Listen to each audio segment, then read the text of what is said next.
வேலூர் மாவட்டத்தில் சிறுத்தை தாக்கி இளம்பெண் உயிரிழந்த நிலையில் தங்கள் கிராமத்துக்கு அடிப்படை வசதிகள் செய்து தர வலியுறுத்தி பொதுமக்கள் மறியலில் ஈடுபட்டிருக்கிறார்கள். இதுகுறித்த கூடுதல் தகவல்களை செய்தியாளர் குமரவேலிடம் கேட்கலாம். குமரவேல், என்னென்ன அடிப்படை வசதிகள் அவர்களுடைய கிராமத்தில் இல்லை அப்படின்றது அந்த மக்களுடைய புகாராக இருக்கிறது.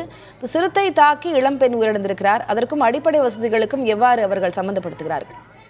திலகவதி கேவிகுப்பம் அடுத்த துருகம் பகுதியை சேர்ந்த 23 வயது இளம்பெண் அஞ்சலி நேற்று மாலை அவருடைய வீட்டிற்கு அருகிலேயே ஒட்டிய வனப்பகுதியில் சிறுத்தை தாக்கி உயிரிழந்தார்.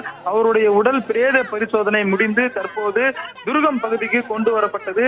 ஆனால் தங்கள் பகுதிக்கு நீங்கள் கேட்டது போல முறையான வசதிகள் எதுவும் இல்லை. குறிப்பாக இவர்கள் குறிப்பிடுவது துருகம் பகுதியிலிருந்து கொள்ளைமேடு செல்லக்கூடிய சுமார் 4 கிலோமீட்டர் தொலைவிற்கு முறையான சாலை வசதி இல்லை. ஒற்றையடி பாதை மற்றும் சேரும் சகதியமான பாதையை பயன்படுத்தி வருவதாகவும், அதே சமயம் கொள்ளைமேடு உள்ளிட்ட சுற்று வட்டார பகுதிகளில் 150க்கும் மேற்பட்ட குடும்பத்தினர் வசித்து வருகிறார்கள்.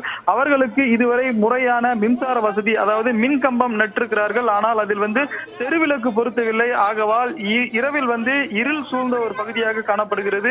அதே போல முறையான கழிவறை வசதியும் தங்கள் கிராமத்திற்கு இல்லை என்ற ஒரு குற்றச்சாட்டை முன்வைத்திருக்கிறார்கள். அதே போல உயிரிழந்த இளம்பெண் அஞ்சலியின் குடும்பத்திற்கு அரசு தரப்பில் நிவாரணம் அளிக்க வேண்டும் உள்ளிட்ட 4 கோரிக்கைகளை வலியுறுத்திதான் தற்போது துருகம் ஆலமரத்து பகுதியில் சடலத்தை வைத்து உறவினர்கள் 200க்கும் மேற்பட்டோர் சாலை மறியலில் ஈடுபட்டு வருகிறார்கள். சிறுத்தை தாக்கியதற்கும் அடிப்படை வசதிகளுக்கும் என்ன தொடர்பு என்று பார்த்தால், முறையான மின்சார வசதி இல்லாததால், தெருவிளக்கு இல்லாததாலும் அந்த பகுதி இருள் சூழ்ந்து காணப்படுகிறது. அதே போல நேற்றைக்கு சிறுத்தை தாக்கி உயிரிழந்த பெண் இயற்கை உபாதைகளுக்கு சென்றதாக அப்பகுதியினர் தெரிவிக்கிறார்கள். ஆகவே தங்கள் பகுதிக்கு முறையான கழிவறை வசதி இதுவரை அரசு தரப்பில் இருந்து கட்டி கொடுக்கப்படவில்லை. இந்த 2 காரணங்கள் தான் பிரதான காரணங்களாக பார்க்கப்படுகிறது. அதே போல சிறுத்தையை வெளியில் பிடிபடும் சிறுத்தையை இந்த பகுதியில் விடுவதாகவும், அதன் காரணமாகத்தான் சிறுத்தை நடமாட்டம் கடந்த காலங்களில் அதிகமாக காணப்பட்டதாகவும் துருகம் பகுதி மக்கள் குற்றச்சாட்டை முன்வைத்திருக்கிறார்கள். ஆகவே தங்கள் பகுதியில் இனிவரும் காலங்களில் வனவிலங்குகளிடம் இருந்து பொதுமக்களை காக்கும் வகையில் சோலார் மூலமாக மின்வேலி அமைத்துக் கொடுக்க வேண்டும். வனவிலங்கு மனித மோதல்களை தடுக்க வனத்துறை நடவடிக்கை எடுக்க வேண்டும்.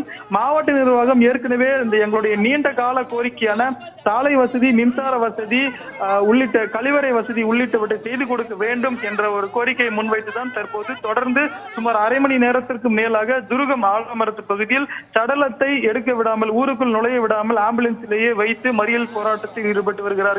இதன் காரணமாக துருகம் பகுதியில் இருந்து வேலூருக்கு செல்லக்கூடிய அரசு பேருந்தும் சிறைபிடிக்கப்பட்டிருக்கிறது. திலகவதி, மாவட்ட நிர்வாகம் நிச்சயமாக செவிமடுக்க வேண்டிய முக்கியமான கோரிக்கைகளைத்தான் அந்த மக்களும் முன்வைத்திருக்கிறார்கள். உங்களுடைய விவரங்களுக்கு நன்றி குமரவேல்.